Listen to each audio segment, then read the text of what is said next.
Bueno, podríamos haber dedicado nuestros minutos de la ciencia a explicar las razones científicas de que se cambie la hora, pero como hay mucha gente que cree que ni razones científicas ni que son ganas de enredar, de marear y de andar molestando cada 6 meses, pues hemos pensado que mejor hablamos de otro asunto, ¿no?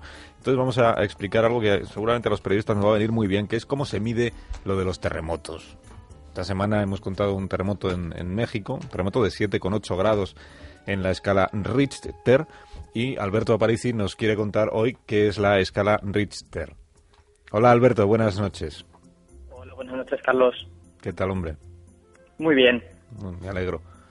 Cuéntame, te noto serio, es porque todavía tú eres de los que aún no ha entendido lo del cambio de hora, ¿no?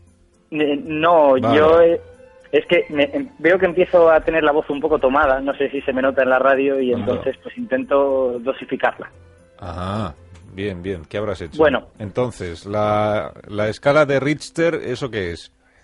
Pues la escala de Richter, para empezar, habría que decir que lo que es una escala obsoleta, ¿no? Es una escala que ya no se usa realmente. Pues lo que sucede es que todas las informaciones hablan de ella. Hablan de magnitud, se dice en la escala de Richter. Entonces, ¿las informaciones que damos están mal todas, o anticuadas, o...?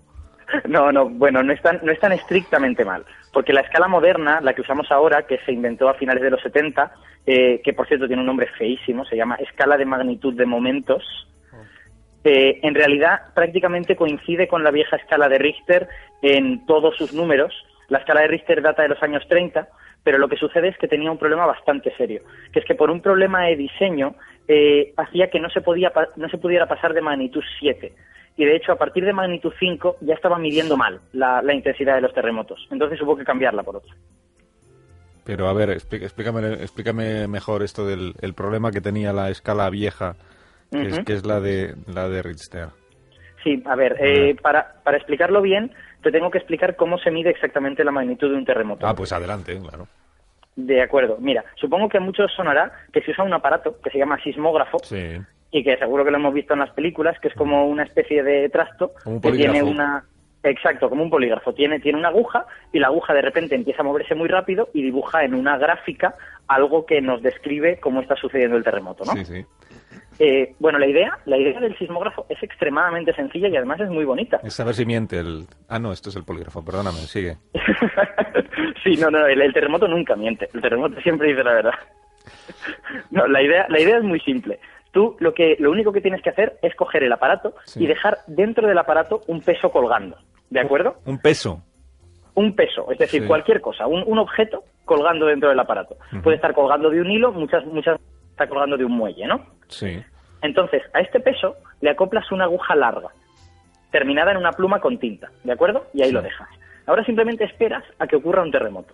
¿Y qué pasa cuando ocurre un terremoto? Pues lo que ocurre es que toda la Tierra, el edificio entero, la propia carcasa de la máquina donde está el peso, se ponen a moverse a la vez. Pero el peso, como existe la ley de inercia, que dice que todo objeto que está en reposo trata de permanecer en reposo, se queda quieto. Y con él se queda quieta la aguja. Entonces, ¿qué pasa? Que a su alrededor todo se está moviendo, la mesa con el papel se está moviendo, pero la aguja está quieta. Y entonces, digamos que el movimiento de la mesa es el que dibuja sobre el papel las curvas estas que vemos en el sismógrafo. Y claro, efectivamente esas curvas nos describen los movimientos del terremoto, porque los está escribiendo la misma Tierra, ¿no? No es la aguja, es la Tierra la que está escribiendo todo esto. Entonces la información sobre la intensidad del terremoto se obtiene de ese dibujo que hace el propio movimiento de la Tierra. Eso es. Lo que Richter y su colaborador Gutenberg idearon en el año 35 era que bastaba con coger la oscilación máxima, el punto donde la Tierra se había movido más, para, digamos, estimar la intensidad del terremoto. El problema es que, como todas las veces que se hace algo por primera vez, se les escapó un pequeño detalle, ¿no?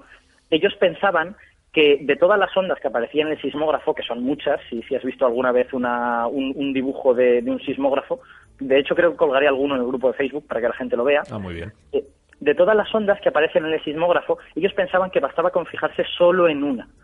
Y es fácil entender por qué esto no es cierto. Piensa lo que es un terremoto realmente. Un terremoto es una placa de la corteza terrestre que en un momento dado se rompe. Se rompe porque está siendo apretujada contra otra placa más dura o se rompe por la razón que sea. Como todas las cosas que se rompen, hace crack, ¿no? ¿Cómo hace? Crack. Crack. Pues ese crack es el terremoto.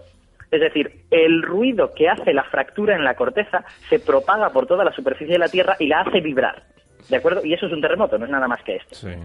Bien, pues como te puedes imaginar, no hace el mismo ruido una fractura grande que una fractura pequeña. La lógica de todo esto es muy parecida a la de los instrumentos musicales. Los instrumentos pequeños, como el violín, generan un sonido de longitud de onda corta, es decir, agudo.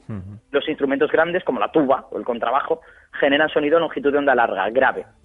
Con los terremotos pasa igual. Cuando la fractura en la corteza es pequeña, cuando lo que se rompe es pequeñito, la mayor parte de las ondas sísmicas son de longitud de onda corta. Cuando es grande, las ondas serán sobre todo de longitud de onda larga.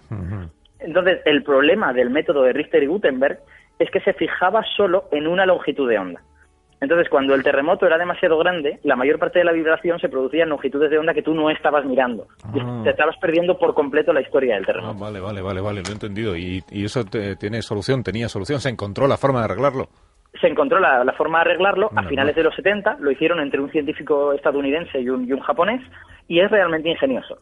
Todo consiste, como todo parece depender del tamaño de la fractura, lo que se hace es utilizar varios sismómetros, que hoy en día ya se llaman sismómetros, son aparatos mucho más modernos, los sitúas en lugares diferentes y lo que intentas hacer es reconstruir la forma física de la fractura. Es decir, como la fractura va a tener una forma complicada, no va a sonar igual en todas direcciones, ¿no? En alguna dirección van a ser ondas más largas, en otras direcciones ondas más cortas. Así que lo que haces es utilizar esos varios sismómetros para poder reconstruir qué forma tiene esa fractura, saber cómo de grande es y a partir de ahí ya calculas la magnitud del terremoto. Vale, pero entonces cuando nosotros decimos por la radio que el terremoto ha sido de 7,8 grados o que ha sido de magnitud 7,8, exactamente, fíjate que pregúntate, exactamente qué es lo que estamos diciendo. Ah, bien. Bueno, ese número no es nada más que una manera de poner en un número todo esto que te acabo de decir. Es decir, lo que medimos es básicamente tamaño de la fractura. Sí. Pues este número nos dice cómo de grande es. Cuanto más grande sea ese número, pues más grande es la fractura que se ha producido. Y además nos permite también estimar cuánta energía se ha liberado, porque fracturas grandes liberan mucha energía, fracturas pequeñas liberan menos energía en general, aunque sea grosso modo, ¿no? Por cierto, que si hay una cosa en este número que no quiero dejarme sin contar, que es que estas escalas, las de los terremotos, tanto la original de Richter como la moderna, son escalas logarítmicas.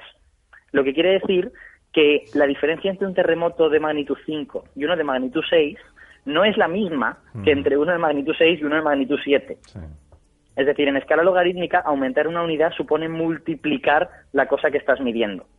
Y en el caso de la escala de los terremotos, ese factor multiplicativo es 31,6. O sea que el terremoto de magnitud 6 es 31,6 veces más fuerte que el de magnitud 5. Y el de magnitud 7 es 31,6 veces más fuerte que el de magnitud 6. Es decir, 1000 veces más fuerte que el de magnitud 5. Ah, o sea, el 7 1000 veces más fuerte que el 5. Exacto. Damos una idea, o sea, uno de 7,8, tú fíjate, si no es más intenso que uno de solo 5. Claro, es muchísimo más intenso. Sí. Una cifra importante que se puede mantener en la cabeza para hacer cálculos rápidos es que 2 décimas en estas escalas de magnitud supone doblar la energía del terremoto. Entonces tú puedes ir contando de 2 décimas en 2 décimas, ir multiplicando por 2 y sabes cómo de intenso es el terremoto que tiene. 2 décimas duplica la intensidad del terremoto. Eso es. Duplica más o menos la energía liberada. Vale, imagínate el uno de magnitud 9 como el de Japón, cómo es comparado con cualquier otro que hayamos visto, ¿no? Bueno, entonces tú me recomiendas que a partir de ahora ya a Richter le dejemos descansar y no le nombremos cuando hablemos de terremotos. Hablemos de la magnitud 7,8, 6,5 y ya está, ¿no? Exacto, yo creo que es lo más sencillo porque lo de magnitud de momentos es demasiado largo, ¿no? Vale, sí, la magnitud de momentos se nos hace largo y Richter se nos queda antiguo. Exacto. De acuerdo. Muy bien, Roberto, te iba a decir. Roberto. Alberto, que te cuides mucho la voz y la garganta, o sea, que te metas inmediatamente en la cama y ya no te levantes hasta el lunes, ¿de acuerdo? Sí, eso intentaré hacer, ya veremos si lo consigo. Muy bien, seguro que podrás. Adiós. Venga, un abrazo. Adiós, cuídate.